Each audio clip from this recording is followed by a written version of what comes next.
이춘풍전.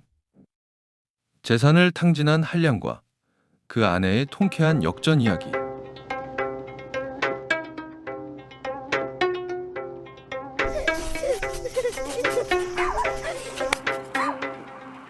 조선 숙종 임금음 시절 한양 다락골에 이춘풍이라는 사내가 살았습니다. 이름도 봄바람처럼 가볍고 성품은 호탕하고 낭만적이었지요. 대대로 내려온 전답과 재산이 넉넉하여 먹고 사는 걱정은 눈꼽만치도 없었습니다. 게다가 인물도 훤칠하고 말솜씨도 좋아서 동네 어디를 가나 인기가 좋았습니다. 그런데 이 춘풍이라는 사내에게는 딱 한 가지 고약한 버릇이 있었으니 주머니에 돈이 들어오면 반드시 써버려야 직성이 풀리는 것이었죠. 그것도 혼자 쓰면 재미이 없다며 친구들을 잔뜩 끌어모아 흥청망청 썼습니다.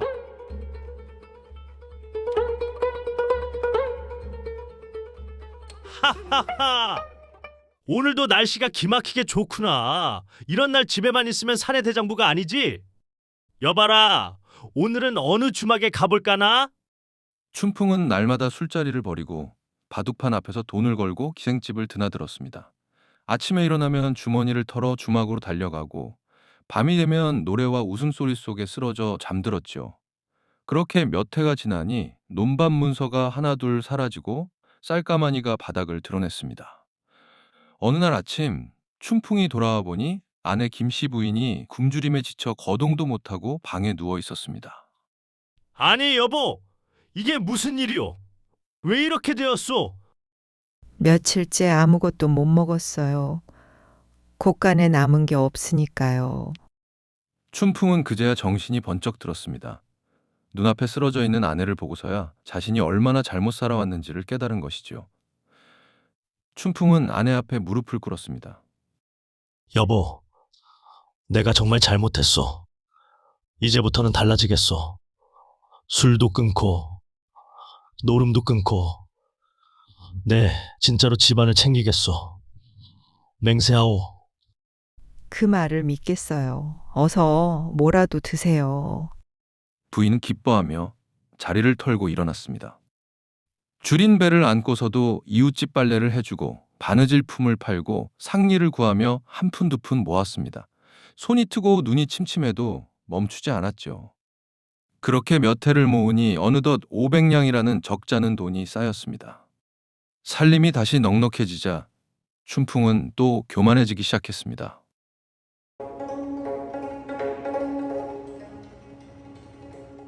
여보, 있잖소. 나 평양에 가서 장사를 한번 크게 해보려고 하는데 이번엔 진짜로 큰 돈 벌어올 테니 믿어봐요.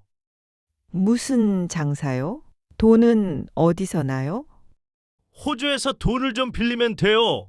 나라 돈이니 믿을 수 있잖소.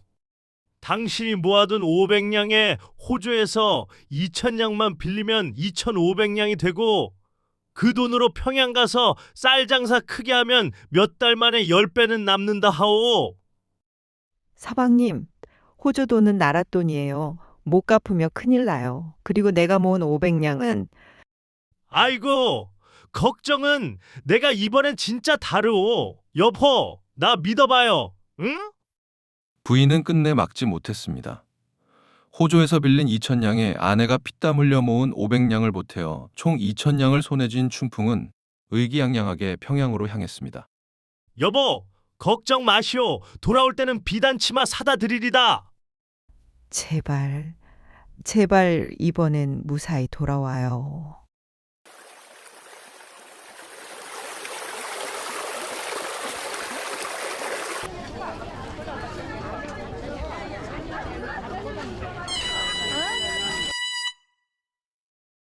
평양에 도착한 춘풍은 처음에는 제법 열심히 장사길을 알아보았습니다. 그런데 평양이 어떤 곳입니까? 예로부터 평양 기생과 대동강 경치는 조선 제일이라 했으니 대동강가를 거닐다 보면 자연스레 기생집 쪽으로 발길이 향하게 마련이지요. 어느 봄날 저녁, 능수버들 아래에서 검은고를 퉁기는 여인 하나가 춘풍의 눈에 들어왔습니다.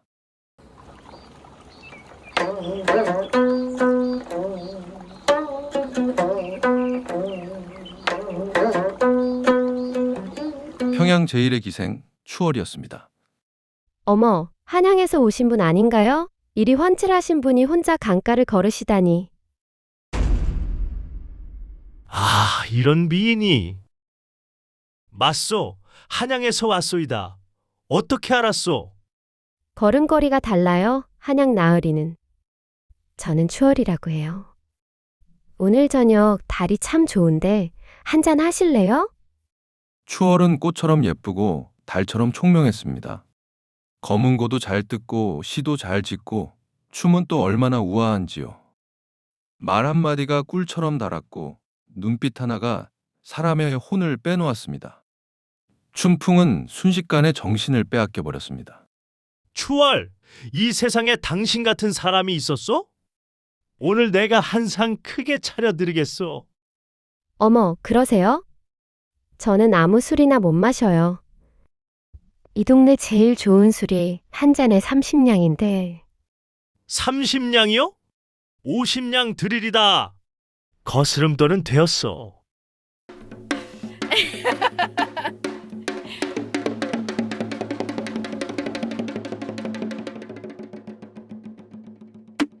그날 이후 춘풍은 완전히 추월의 손바닥 안에 들어갔습니다. 장사는 뒷전이 되고 날마다 추월의 기방에 틀어박혀 돈을 썼습니다. 하루는 비단을 사주고 하루는 폐물을 사주고 아는 사람들한테 한턱을 냈습니다.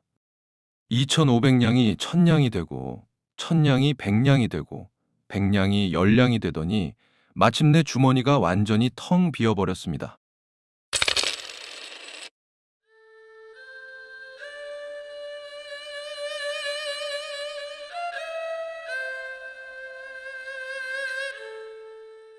저기 추월 나 있잖소.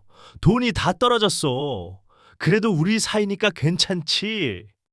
돈이 없다고요? 그럼 여기서 뭘 드시려고요?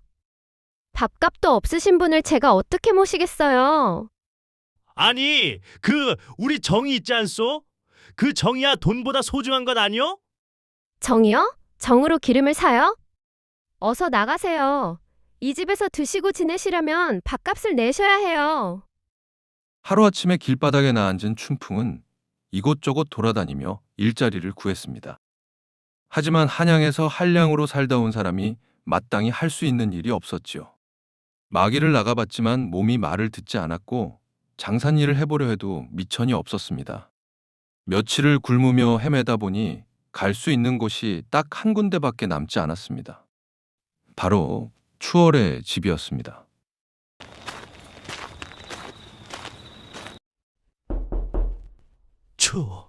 추월. 나 배가 고프오. 밥이라도 좀 줄 수 없겠소? 내가 대신 일을 하겠소. 시키는 건 뭐든지 하겠소. 일을 한다고? 그럼 마당이나 쓸고 물이나 길어오너라. 그러면 밥 한 끼는 주겠네. 그리하여 이춘풍은 자신이 한때 금은보화로 치장해주던 바로 그 기생의 집에서 머슴 노릇을 하는 신세가 되었습니다. 아침에 일어나면 마당을 쓸고 물을 길어오고 장작을 패고 무거운 짐을 옮겼습니다. 예전에 이 사람이 돈을 물쓰듯 쓸 때 가장 가까이에서 받아 챙기던 추월은 이제 그를 머슴 부리듯 거침없이 부렸습니다.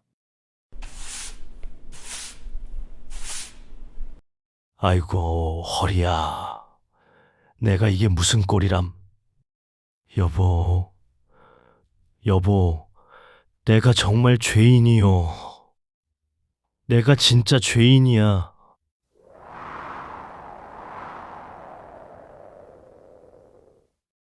한편 한양에서 춘풍처 김씨 부인은 소식도 없는 남편을 기다리며 하루하루를 버텨가고 있었습니다.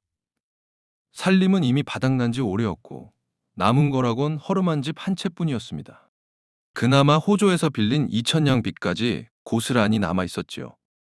부인은 낮에는 이웃집 빨래와 삭바느질을 하고 밤에는 등잔불 아래에서 눈이 침침해질 때까지 바느질을 했습니다. 그러던 어느 날 평양에서 돌아온 상인이 찾아왔습니다. 부인! 춘풍 어른 소식 들었어?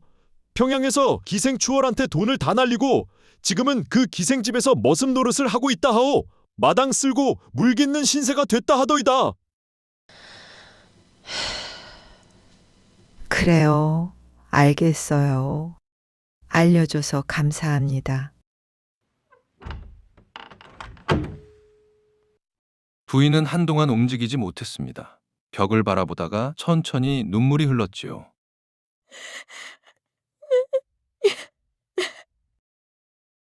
이 사람아, 이 사람아. 내가 그리 말렸건만 내 피땀으로 모은 500냥에 나랏돈 2,000냥까지 빌려갔건만 그 추월이라는 연집에서 머슴 노릇을 하고 있다니 얼마나 배가 고팠을까? 얼마나 창피했을까? 한참을 울던 부인은 천천히 눈물을 닦고 일어났습니다.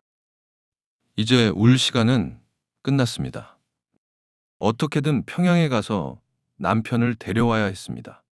하지만 돈도 없고 신분도 미약한 여인 혼자 평양까지 간다는 것은 하늘의 별 따기였습니다. 부인은 며칠째 방법을 궁리했지만 답이 보이지 않았습니다.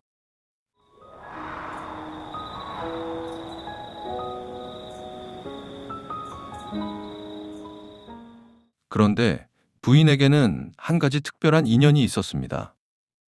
바로 이웃 골목에 사는 참판댁 노모였죠. 참판은 조정에서 높은 벼슬을 하는 양반이었는데 그 어머니 되시는 분이 몇 해 전부터 몸이 편찮으셔서 고생을 하고 계셨습니다. 춘풍처는 어려운 살림에도 틈틈이 그 어른을 찾아가 문안을 드리고 음식을 만들어 가져다 드리고 약시중을 들었습니다. 남들이 모른 척할 때도 부인만은 빠지지 않고 그 어른 곁을 지켰지요.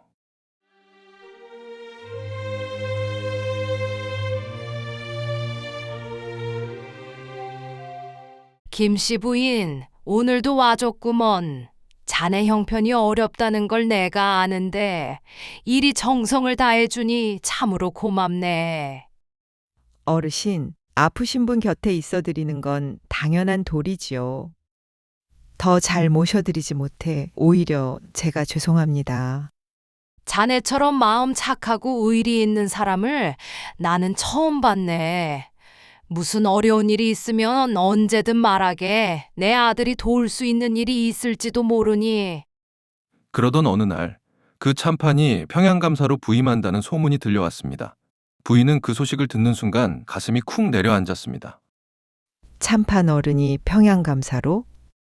이거야. 이게 하늘이 내린 기회야.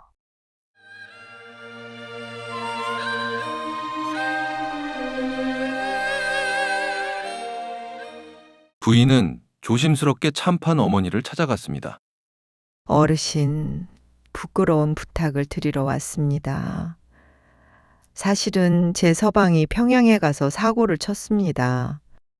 기생집에 빠져 돈을 다 날리고 지금 그 집 머슴 노릇을 하고 있다 하옵니다. 제가 직접 가서 데려와야 하는데 혼자 가기가 너무 어렵습니다. 참판 어른께서 평양감사로 부임하신다는 말씀을 들었사온데 혹시 제가 수행원 자리에 끼어 평양까지 갈 수 있도록 도움을 주실 수 있겠습니까? 자네가 그동안 나한테 해준 것을 생각하면 그 정도는 당연히 해줘야지. 내 아들한테 말해보겠네. 단, 남장을 해야 할 거야. 수행원은 모두 남자거든. 어르신, 정말 감사합니다. 그리하여 부인은 밤새 바느질에서 만든 남자 두루마기를 입고 갓을 눌러 썼습니다. 거울 앞에 서니 얼핏 봐서는 훤칠한 젊은 남자 그대로였습니다. 어이, 비장나으리. 됐어. 이 정도면 되겠어.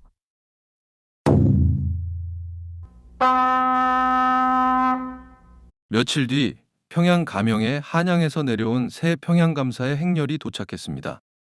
그 수행원 중에 회계를 맡은 김서방이라는 사람이 있었으니 바로 남장을 한 춘풍처였습니다. 부인은 평양 가명에 도착하자마자 먼저 남편의 소재를 파악했습니다. 어이, 포졸. 이 동네에 한양 이춘풍이라는 자가 있다 들었는데 지금 어디에 있어? 예, 그자는 기생주월집에서 머슴으로 있다 하옵니다.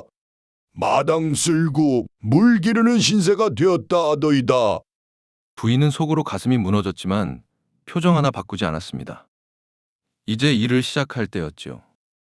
부인은 평양감사의 신임을 빠르게 얻었습니다. 장사 수완이 뛰어나고 셈이 밝아서 금세 회계 비장의 역할을 맡게 되었습니다. 단단히 자리를 잡은 뒤에야 추월의 집으로 향했습니다.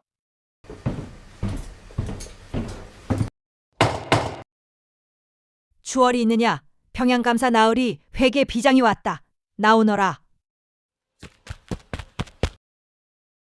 어머어머, 비장 나으리십니까?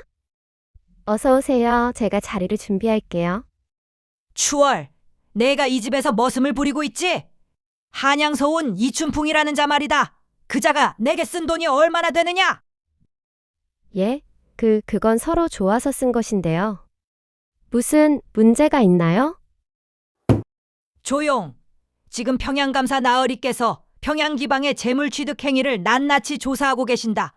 이춘풍에게서 받아낸 돈과 재물, 그것이 얼마인지 전부 따져볼 것이야. 나랏돈도 포함해서 이자와 벌금까지 말이다. 아이고, 나으리, 잘못했습니다. 다 내놓겠습니다. 예? 제발 용서해 주세요.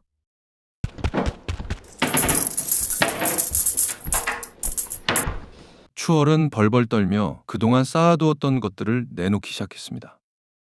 비단, 폐물, 돈꾸러미 하나하나 셀수록 액수가 늘어났습니다.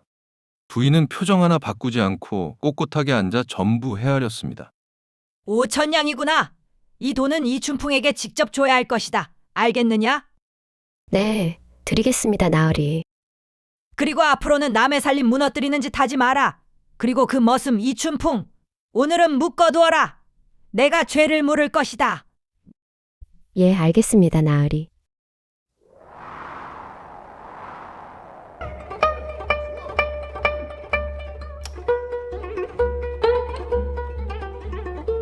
잠시 후 마당에 이춘풍이 끌려 나왔습니다.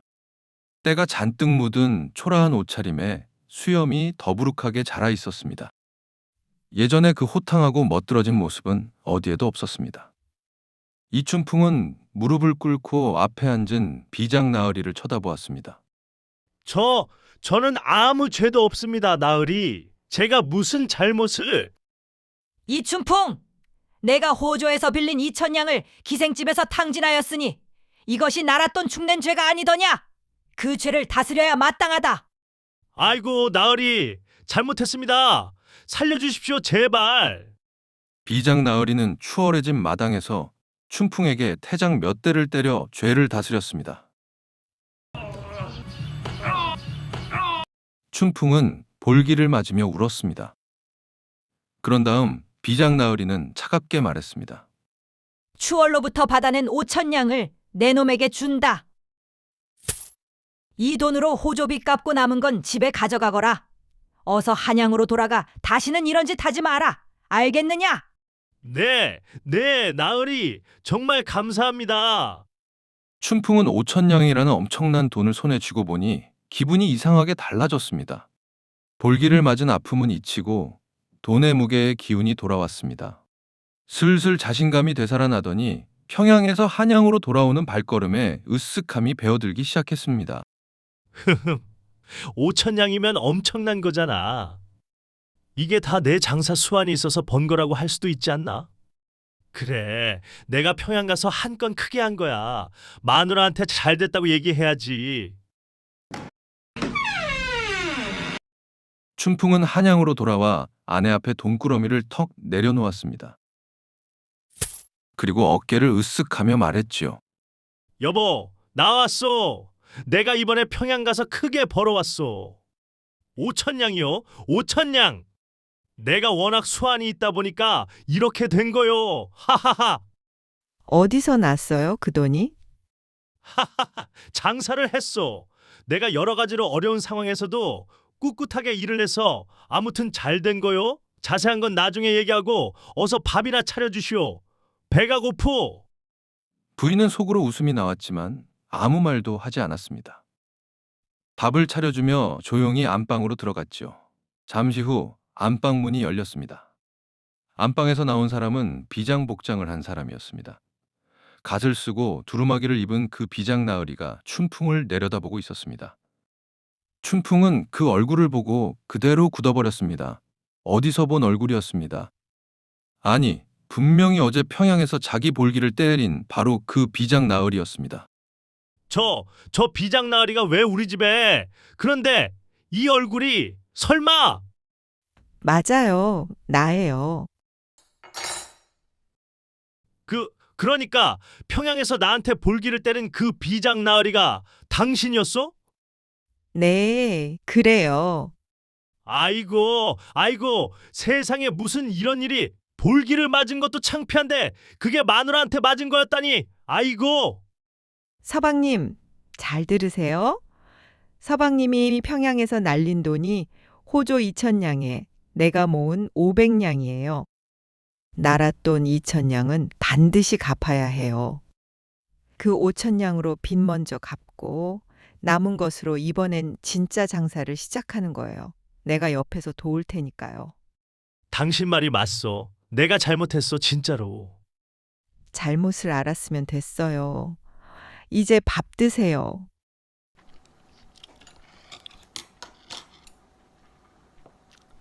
이춘풍은 그날 밥을 먹는 내내 한마디도 하지 못했습니다. 아내를 바라볼 수가 없었지요. 볼기의 아픔보다 더 아프고 볼기의 창피함보다 더 창피한 것이 가슴속 깊은 곳에서 올라왔습니다. 그리고 그 창피함의 밑바닥에는 이 사람이 아직도 나를 버리지 않았구나 하는 감사함이 조용히 자리 잡고 있었습니다.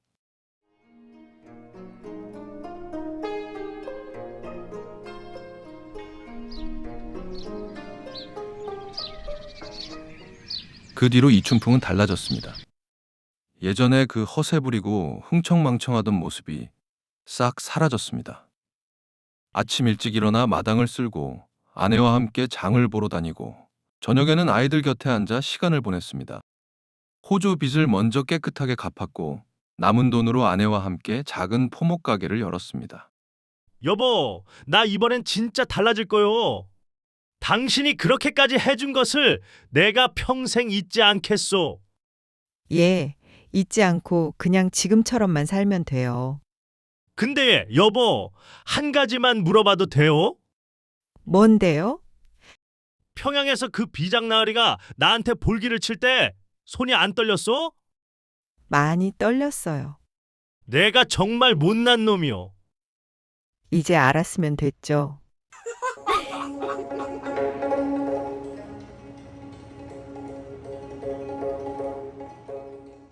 이춘풍의 가게는 날로 번창했습니다. 샘 밝고 수완 좋은 아내가 곁에서 받쳐주니 못할 게 없었죠. 이번에는 번 돈을 함부로 쓰지 않았습니다. 친구가 한턱 내자 해도 정중히 사양하고 술자리 권유도 웃으며 넘겼습니다. 그리고 참판 어머니 댁에는 아내와 함께 감사 인사를 드리러 갔습니다. 어르신, 저희 부부가 이리 살 수 있게 된 것은 모두 어르신 덕분입니다. 정말 감사합니다. 아니야, 다 이 부인이 잘한 거지. 자네 부인 참 대단한 사람이야. 자네가 그걸 알아야 해. 네, 압니다. 이제는 정말 압니다.